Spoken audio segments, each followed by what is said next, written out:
Il était une fois, entre moins 70 et moins 46 millions d'années, une mer.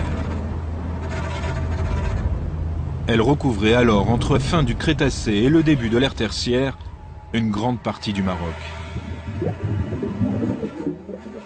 Pendant que les dinosaures régnaient sur Terre, les océans, eux, étaient peuplés d'étranges reptiles.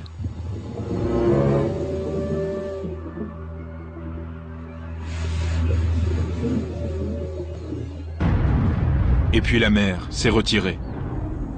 Les fonds marins sont devenus des continents, le Maroc, une terre fertile.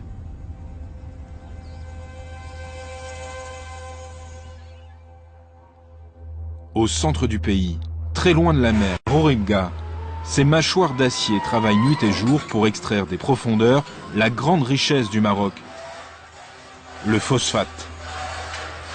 L'OCP, l'Office chérifien des phosphates, en est le premier producteur mondial, mais il est aussi, incidemment, le propriétaire d'un des plus grands cimetières de fossiles marins. Ça, ce sont des fragments d'os, probablement de crocodiles. Bien sûr, ça, ce sont les fameux poissons, les sélaciens, c'est-à-dire de la famille des requins. Monsieur Bouya est géologue. Il a passé 35 ans de sa vie à étudier le phosphate de Roribga, un minerai qui provient pour l'essentiel de la décomposition des milliards d'animaux marins qui ont autrefois vécu ici durant des millions d'années. Le gisement de phosphate, c'est une mémoire de la Terre. La valeur pécuniaire, on la tire bien sûr des phosphates qu'on exploite, mais pour le prestige et le développement de la science et tout ça, l'OCP s'intéresse c'est-à-dire à la récupération de son patrimoine paléontologique. L'industrie des phosphates a commencé à Roribga en 1921 pendant le protectorat français. Depuis, ce commerce a transformé ces plaines en une région vallonnée par les cavaliers d'exploitation.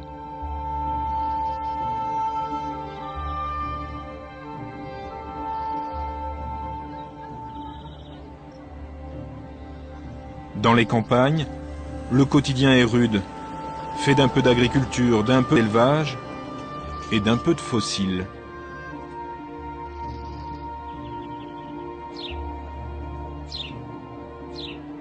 Salam alaikum.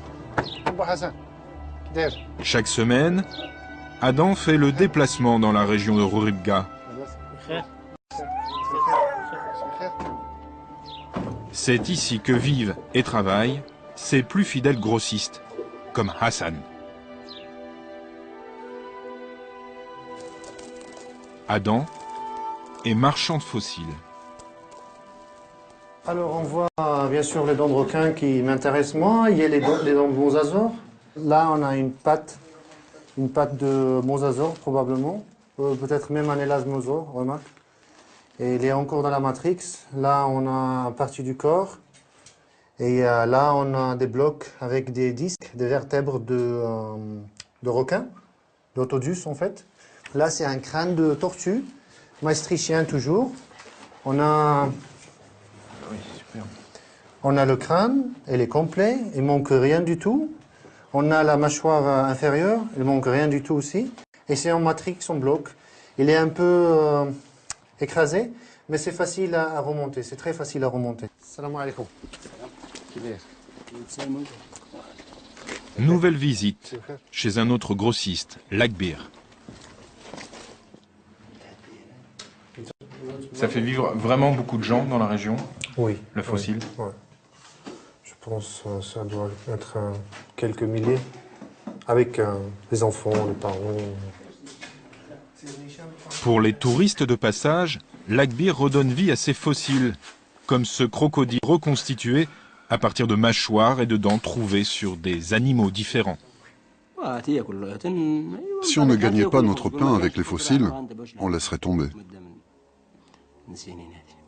Et s'il n'y avait pas les fossiles? C'est bien là le problème. Sans fossiles, il n'y a pas grand-chose à faire. Et le problème pour nous, c'est qu'on en vend de moins en moins. Ça a chuté ces derniers temps, on ne sait pas pourquoi.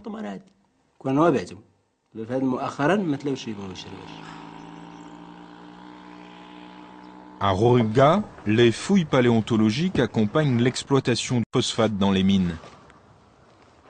L'OCP les tolère sur ces terres depuis des années.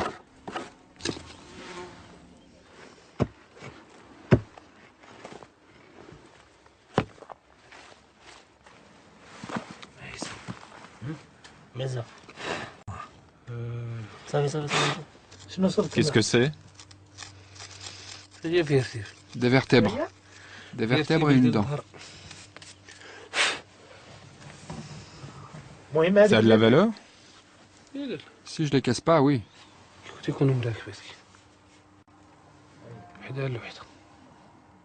Elles sont toutes les unes à côté des autres, comme ça? Oui, quand tu en trouves une, généralement tu as l'autre à côté. Jusqu'à ce que ça devienne grand comme ça. Si un beau spécimen est trouvé, Monsieur Bouya se réserve le droit de le présenter pour la collection privée de l'OCP. Ah, elle est belle comme pièce là-bas. On voit même, je pense, ça doit être les phalanges, ça. Ouais.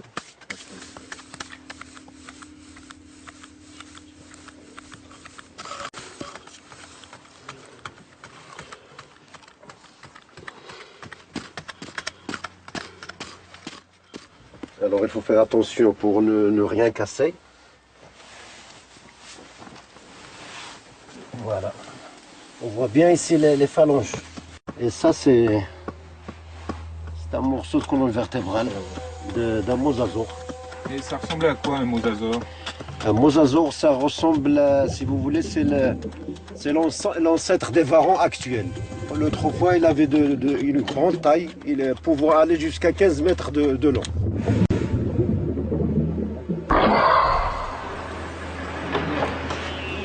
Adam a fini la tournée de ses grossistes à travers tout le Maroc. Il est rentré à Rabat, où se trouve son bureau et ses laboratoires. Regarde Assou, ça c'est un poisson que j'ai ramené de Midel. Il est vraiment en très bon état, il n'y a que sa queue qui a été restaurée. Je ne suis pas très content de leur travail de gravure. Il faut le refaire en trouvant l'original dans des livres ou sur Internet. Là, on a un ammonite du Tyronien, c'est à la même période que le poisson là, mais il vient d'une autre région, c'est Goulmima, c'est à côté de Rachidia. Elle est très bien préparée, très bien préservée, il n'y a rien, il n'y a pas de restauration. Là, on a un étoile de mer de l'âge ordovicien, c'est ordovicien, 450 millions d'années, qui vient de la région d'Erfoud. Alors là, on a un trilobite pas préparé. Et Assou, il va terminer la préparation pour qu'on sorte un trilobite préparé après.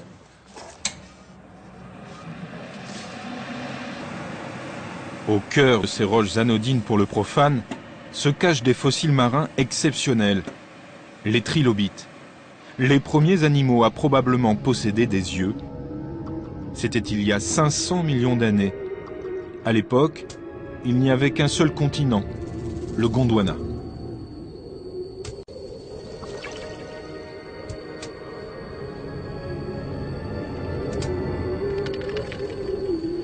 Dans la caverne d'Adam, il y a des milliers de fossiles. Ces pièces vont partir dans le monde entier. Certaines iront rejoindre des musées ou agrandir les collections des amateurs. D'autres seront montées en bijoux et vendues dans des boutiques de souvenirs. Combien de dents vous traitez chaque année à l'export? Moi, je dirais peut-être 200 à 300 000.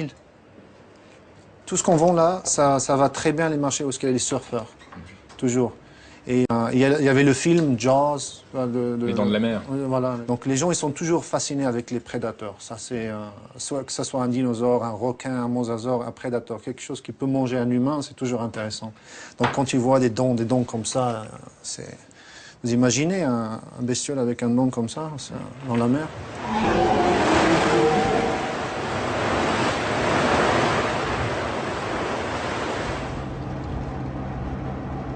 Mes parents ils sont venus dans les années 70. Ils sont restés ici, ils se sont convertis en islam. Ils étaient dans un voyage pour la spiritualité, chercher la spiritualité. Et on est resté ici, ils sont restés ici au Maroc et on est tous nés ici au Maroc. Moi et mes frères, on est 5 frères et sœurs. Adam nous emmène dans un autre de ses laboratoires, à la périphérie de Rabat.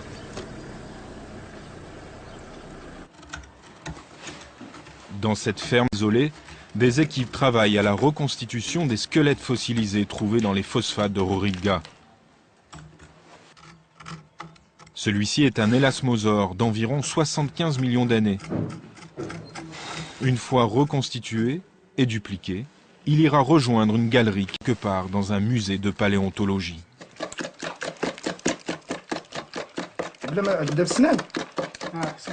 Beaucoup de patience et de plastinine plus tard, la tête de l'élasmosaure vient compléter le reste de son corps.